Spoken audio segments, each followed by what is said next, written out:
মেষ রাশি, কে কী বলছে সেসব ভাবলে দিন চলবে না।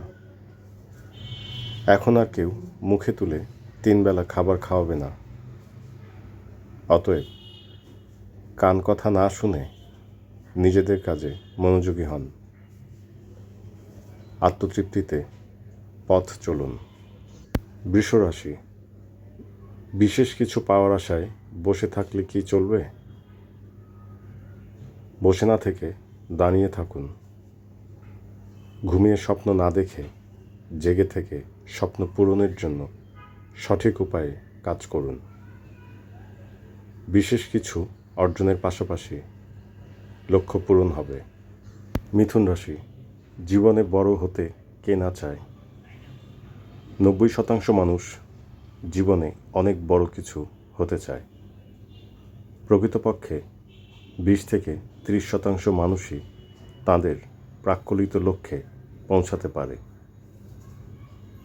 আসলে চাওয়া আর পাওয়ার মাঝে ব্যবধান শুধু পরিশ্রম না, মনের স্বার্থহীন আকাঙ্ক্ষাই মানুষের চাওয়াকে কোনো না কোনোভাবে পাওয়ায় রূপান্তর করে। নিঃস্বার্থ হন। কর্কট রাশি, কাউকে নিয়ে নেতিবাচক কিছু ভাবার বা বলার আগে তাকে নিয়ে ভাবুন, কেন তিনি এমন আচরণ করছেন সেটা জানুন। আচরণের নেপথ্যের কারণ জানতে পারলে আপনাদের মনের শঙ্কা দূর হয়ে যাবে। শঙ্কাহীন মনে সপ্তাহ পার করুন। সিংহ রাশি, দ্বিধার মেঘ যেন অন্ধকার ছড়াতে না পারে সেদিকে লক্ষ্য রাখুন। এতে সপ্তাহ চমৎকার কাটবে। কন্যা রাশি, চিন্তার ধরন পরিবর্তন করতে পারলে কাজের ধরন পরিবর্তিত হয়। এই জন্য নিজেদের চিন্তায় পরিবর্তন আনুন। বড় কাজের জন্য ছোট পরিসরে এগোলে সাপ্তাহিক হালচাল ইতিবাচক থাকবে। তুলা রাশি, আপনারা অযাচিত কারণে হাইপার হবেন না, লোপার হন। অন্যদের চিমটি দেওয়া কথার কারণে নিজেদের দিন নষ্ট করবেন না। একটি ভালো আর খারাপ দিনের পার্থক্য হলো আপনাদের ভাবের ওপর পূর্ণ নিয়ন্ত্রণ থাকা আর না থাকা। দিনগুলোকে সুন্দর করুন। সপ্তাহ জুড়ে মুখে হাসি লেগেই থাকবে।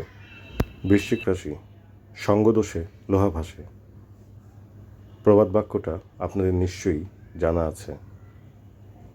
এরপরও যদি নিজেরা বাঁশ বাগানে যেতে চান তাহলে তো আমার কিংবা রাশিশাস্ত্রের কিছু করার নেই। সৎসঙ্গে চলুন এবং বাঁশবাগান দূর থেকে অবলোকন করুন। ধনুরাশি, কী পেয়েছেন আর কী হারিয়েছেন তা নিয়ে ভাবতে থাকলে হারানোর পরিমাণ আরও বাড়বে। এর চেয়ে কী পাওয়ার আছে তা নিয়ে ভাবুন। ভাবা শেষ হলে কাজে নেমে পড়ুন। কাজের বাস্তবায়নে আনন্দ মিলবে। মকর রাশি, আশা আর হতাশার মধ্যে ব্যবধানে যে শব্দটি আছে তা হলো হত। অতএব হত যত তাড়াতাড়ি জীবন থেকে বাদ দেবেন তত উন্নতি অনিবার্য। উন্নতি হোক। কুম্ভ রাশি, রাশিশাস্ত্র বলছে আপনাদের জন্য চলতি সপ্তাহে 2টি চমৎকার ঘটনা অপেক্ষা করছে। একটি পাবেন মঙ্গলবার, আরেকটি পাবেন শুক্রবার। দেখুন আশ্চর্যের বিষয়গুলো কি কি। মীন রাশি, চলতি সপ্তাহের মঙ্গলবার শুরু হতে যাচ্ছে বাংলা বছরের প্রথম দিন, মানে নববর্ষ 1433-এর প্রথম দিন। নতুন বাংলা বছর মীনদের জীবনে নতুন এক পরিচয় আনতে চলেছে। এই নতুনত্ব রাশি জগতের সকল রাশি চিহ্নের জন্য সুফলদায়ক হবে। এখন অপেক্ষা শুধু ঝামেলাহীনভাবে বর্ষবরণ করা। বর্ষবরণের সপ্তাহে এবং পরবর্তীতেও সকলের মঙ্গল কামনা করছি। মঙ্গল হোক।